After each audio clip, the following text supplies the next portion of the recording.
morning to all my students. I hope you all in good condition and stay healthy.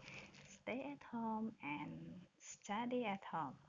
Oke, hari ini Mama akan memperjelas kembali materi yang sudah memberikan kepada kalian catatan yang kemarin tentang simple present tense. Tapi sebelumnya, kalian sudah mengerjakan tugas di Google Form, yaitu kalian meminta untuk menganalisa gambar yang ada di Google Form tersebut. Nah, ada yang jawabannya tepat, ada yang jawabannya tidak kurang tepat. Jadi, gambar yang ada di sini itu adalah semua gambar yang menunjukkan suatu aktivitas yang dilakukan sehari-hari atau yang berulang. Lalu, Mam juga suruh kalian untuk membuat kalimat dari 9 aktivitas yang ada di sini. Pertama, di sini ada kalimatnya get up, have a shower, have breakfast, work, do the shopping, walk the dog, have dinner, watch TV, and read a book. Ada yang sudah tepat, ada juga yang masih salah. Tidak apa-apa, karena memang di sini meminta kalian untuk menganalisa dan kalian membuat kalimat terlebih dahulu sebelum masuk ke materi yang akan Mama sampaikan. Oke. Nah, materi yang sudah memberikan kepada kalian itu judulnya adalah simple present tense. Simple present tense itu adalah kalimat atau suatu kegiatan yang dilakukan setiap hari secara berulang-ulang. Kalian lakukan dari everyday, setiap hari.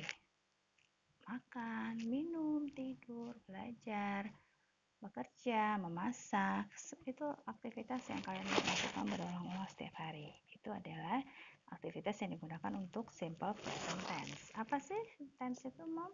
Tense adalah suatu kegiatan atau keterangan waktu. Jadi di bahasa Inggris itu ada 16 tenses, ada 16 keterangan waktu.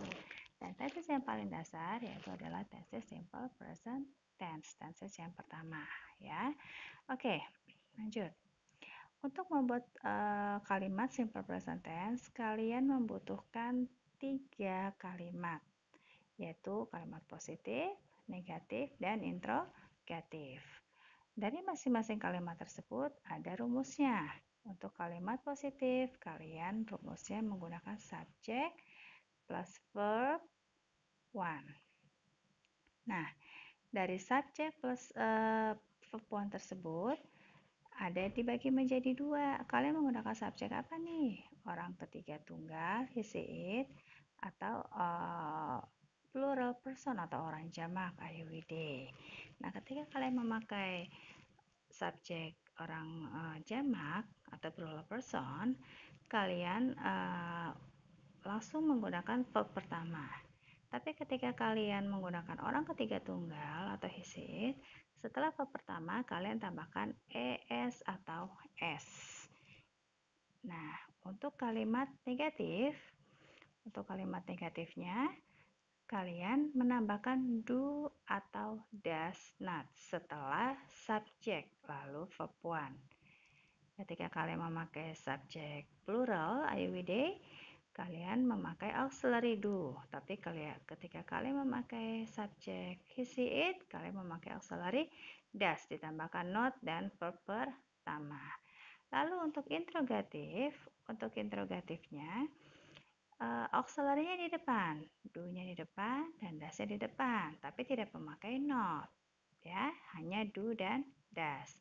Lalu diikuti dengan subjek yang plural do plus IWD, does plus he, she, it, dan verb one. Lalu diikuti dengan question mark atau tanda tanya. Nah, lalu objek dan time signalnya mana, Mom atau TS? Kan memberikan catatan ada objek, ada time signal. Betul. Nah, objek dan time signal itu mengikuti, ya.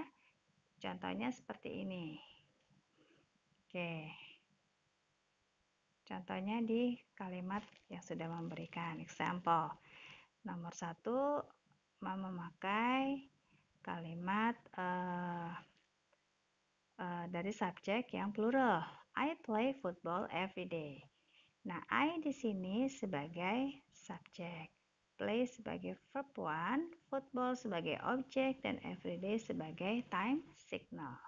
Untuk football, untuk objek itu mengikuti verb pertamanya. Ketika kalian memakai verb 1-nya bermain apa nih? Sepak bola, piano, gitar. Nah, itu mengikuti. Jadi, objek itu selalu mengikuti kata kerja. Lalu everyday itu adalah time signal. Time signal di simple present tense apa aja sih, Mom? Oke, time signalnya. Ya, time signalnya ada always. Lalu seldom, rarely, often, never, sometimes, occasionally, once a week, twice a week, 3 times a day, every night, every day, every time. Yang sudah Mam kasih catatan ke kamu sudah lengkap ya, kamu tinggal lihat. Nah, itu adalah time signalnya.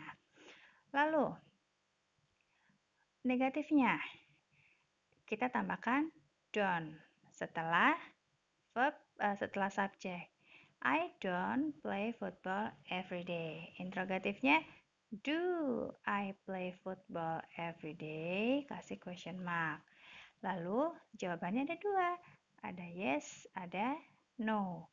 Untuk yes, kamu tulis yes I do. Kenapa yes I do? Karena subjeknya I, berarti yang memakai I juga di sini untuk jawabannya. Kenapa do? Karena auxiliary-nya do. Kalau I kan auxiliary-nya do, ya. I, you, we, they auxiliary-nya do. Ini auxiliary-nya.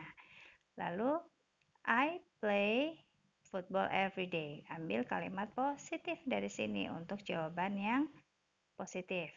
Lalu untuk jawaban yang negatif sama. Ya, karena dia no, jadi ambil kalimat untuk yang negatif. No, I don't. Titik. Diambillah kalimatnya semua negatif. I don't play football every day.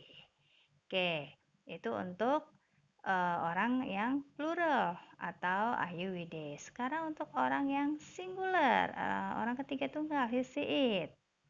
Contohnya gimana? Oke. She memakai subjek she, boleh he, boleh it, ya bebas. She plays. Nah, setelah verb pertama ditambahkan s di situ, ya. She plays football, objeknya football every day. Lalu untuk kalimat negatifnya, she pakai doesn't, ya. Doesn't play. Loh, S mana, Mom? Nah, S itu hanya dipakai untuk kalimat positif. Kalimat negatif tidak ada penambahan S. Jadi, S hanya di kalimat positif dan hanya untuk subjek orang ketiga tunggal atau he, she, it. Sampai sini ngerti ya? Oke, lanjutin football every day. Lalu untuk interrogatifnya, auxiliary das-nya kita taruh di depan, tapi not-nya jangan diikuti ya. Does she play football every day? Lalu untuk jawabannya tadi ada dua, ada yes, ada no. Ambil jawaban positif untuk yes dan ambil jawaban negatif untuk no. Oke, sampai sini mengerti? Oke, sekarang Mam kasih contoh untuk kalimat latihan. Mam sudah berikan link, di situ ada latihan, kalian kerjakan ada 18 soal. Nah, itu langsung kerjakan di situ. Nanti soal-soalnya bentuknya positif semua. Nih, bentuk pertama positif ya, bentuk kalimat positif. Nah, contoh soal seperti ini. I bla bla bla newspaper in library. Newspaper itu kan koran. Berarti kalau koran apa nih verb pertamanya yang kita akan pakai? Kamu cari tuh di tengah-tengah kamus. Oh, kalau koran itu berarti kan sesuatu hal yang dibaca. Nah, baca itu berarti apa? Verbnya itu adalah read. Nah, sekarang kita pilih ada dua, ada read, ada reads. Jadi yang mana jawabannya? Kamu lihat subjek, selalu lihat subjek. Subjeknya I. Tadi I di sini rumusnya setelah verb 1 tidak ada penambahan es atau s. Jadi jawabannya yang mana? Betul, jawabannya adalah read. Oke, sekarang yang kedua. Memakai subjek orang ketiga tunggal. See bla bla bla TV every day. Di sini ada pilihannya watch atau watches. Nah, ingat rumusnya tadi, kalau memakai orang ketiga tunggal, untuk verb one di kalimat positif, ditambahi es atau s. Jawabannya yang mana? Ya, jawabannya adalah yang watches. Ya, loh mam, kok ini es sih? Tidak es. Nah, tidak semua verb bisa ditambahkan es atau s. Jadi ada verb-verb yang bisa ditambahkan s, ada verb yang tidak bisa ditambahkan s, tapi dia memakai es. Oke. Nah, sampai sini sudah mengerti ya? Oke, jadi kalian silakan mengerjakan soalnya, di linknya sudah kasih. Setelah itu nilainya kalian berikan kepada mom. Oke, selamat mengerjakan. Good luck and goodbye.